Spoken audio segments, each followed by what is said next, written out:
Now we're going to move into what happens when we're talking about division, which is when we have a fraction underneath our radical. And what we saw in our beginning video was that the square root of 3 divided by 4 is the same as saying the square root of 3 over the square root of 4. And the square root of 4 simplifies.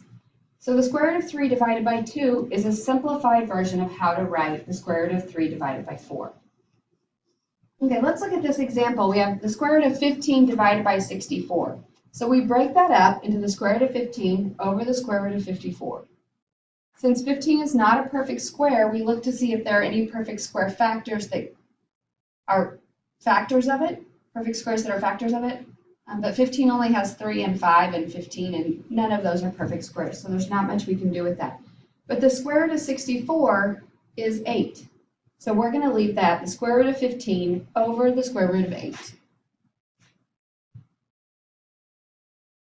When we look at b, we have the square root of 81 divided by x squared. So we split that up into two pieces, the square root of 81 divided by the square root of x squared. 81 is a perfect square, so square root of 81 is 9. X squared is a perfect square, so the square root of that is x. We get 9 divided by x. So let's do a little practice with that. We're going to take it and break it apart. The square root of the top over, the square root of the bottom. We can't simplify the square root of 23, so we'll just leave that one alone. But the square root of 9 is 3, and that's our simplified answer. Let's look at 8. When we split this up, we end up having a perfect square under the radical on top and on bottom. So the square root of 4x squared is 2x, and the square root of 64 is 8. Now that's correct, but it's not completely simplified because you notice that 2 and 8 are both divisible by 2. So we're going to simplify that a little bit further and get x over 4. If we wanted to, we could have done that back in the beginning. You see 4 and 64, 4 goes into 64 16 times. So we could have made this x squared over 16, which is also going to give us x divided by 4. So you can do your simplifying before or after, whichever one. Now let's look at some perfect cubes. Before we get into this, I want to talk about some numbers that are perfect cubes. So to get a perfect cube, you multiply a number times itself times itself. So 1 is a perfect cube. 2 times 2 is 8, so 8 is a perfect cube. 3 times 3 times 3 is 27. 4 times 4 times 4 is 64. And you could continue coming up with that list. That means when we take the cube root of one of these numbers, the result is a whole number. The cube root of 27 is 3. The cube root of 8 is 2, because we saw right here that 2 times 2 times 2 gives us 8. That means for our variables, we're now going to be looking for variables that instead of having an even exponent, have an exponent that's a multiple of 3. Into the 3rd, into the 6th, into the 9th, into the 12th. These are variables that are perfect cubes. So let's simplify a few. The cube root of 54. Well, 54 is not on our perfect cubes list, but it does have 27 as a factor. So we're going to break this up into the cube root.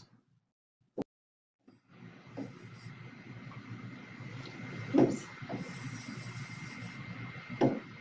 Got off there. Okay, the cube root of 27 times the cube root of 2.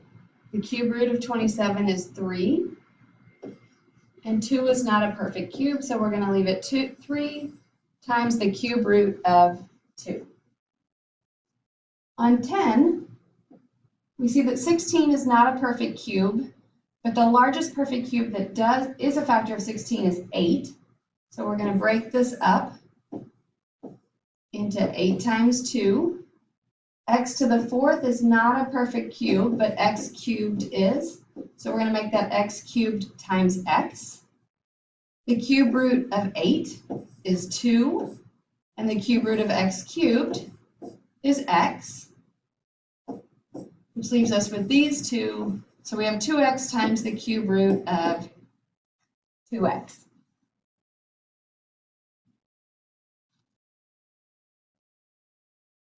Now we get into something called rationalizing the denominator. In mathematics, we don't want the denominator to have a radical in it. And so when we see this, we want to multiply to get rid of that radical. An important thing to note here is let's look at this square root of 3n. What happens when we multiply a square root times itself? Well, we know that the square root of 3n times the square root of 3n is the square root of 9n squared. And the square root of 9n squared is 3n, because the square root of 9 is 3, and the square root of n squared is 3. So what you'll notice is when you multiply a radical times itself, the result is the radicand, the number that was underneath the radical. So we're going to use the idea that we know when we multiply by a number over itself, that's like multiplying by 1. So it doesn't change the value. We know the square root of 3n divided by the square root of 3n is the same as 1. So this is like saying we're multiplying by 1. So what we do here is we go ahead and multiply the way we do with all fractions, top times top and bottom times bottom. So the square root of 5 times the square root of 3n is the square root of 15n. The square root of 3n times the square root of 3n is the square root of 9n squared. And so, as we were saying, well, 15n doesn't simplify, so we're going to leave that top part. That's fine. But on the bottom, we get the square root of 9 times the square root of n squared, which gives us the square root of 15n over 3n. This is our simplified version because you'll notice that there's no longer a square root in the radical. I'm sorry, in the bottom of the denominator. So we're going to practice the skill of rationalizing denominators here by multiplying every time by whatever our radical is, square root of 5 times the square root of 5. This is the factor we're going to use. Sometimes on your homework it'll just ask what you're going to multiply by. That would be your answer, the square root of 5 over the square root of 5. So for this, 1 times the square root of 5 is still just the square root of 5. The square root of 5 times the square root of 5 is the square root of 25. The square root of 5 doesn't simplify, so that stays the same. The square root of 25 is 5, and we're going to leave this right here. The 5s do not cancel because you cannot simplify something that's inside a radical with something that's outside a radical. So we'll just leave that just like that. If we look at number 15, our denominator is the square root of 2x. So we're going to multiply by the square root of 2x over the square root of 2x. 7 times the square root of 2x. Just looks like that. On the bottom, we're going to go ahead and multiply what's underneath our radical on both of them. So we get 4x squared.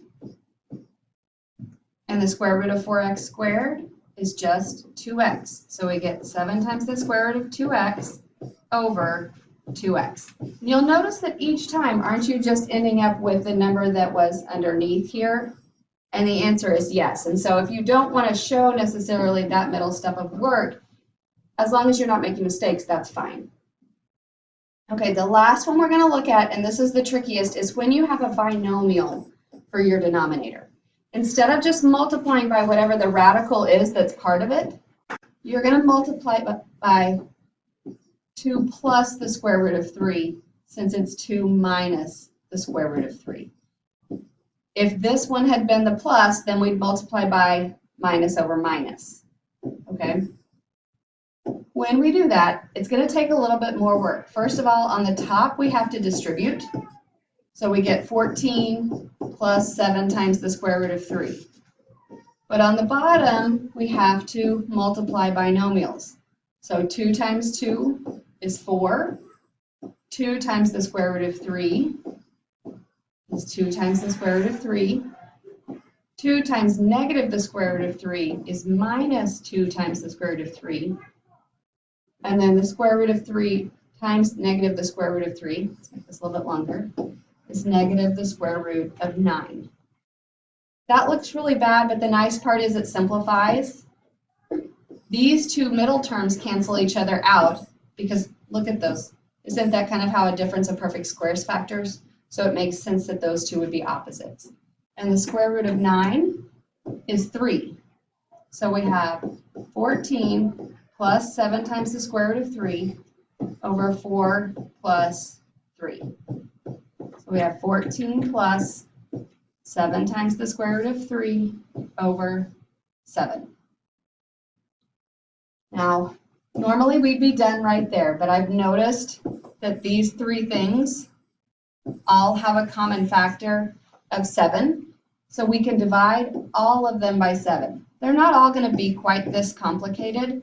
And when it comes to these, I just want you to give them your best shot, and we'll continue to practice this skill.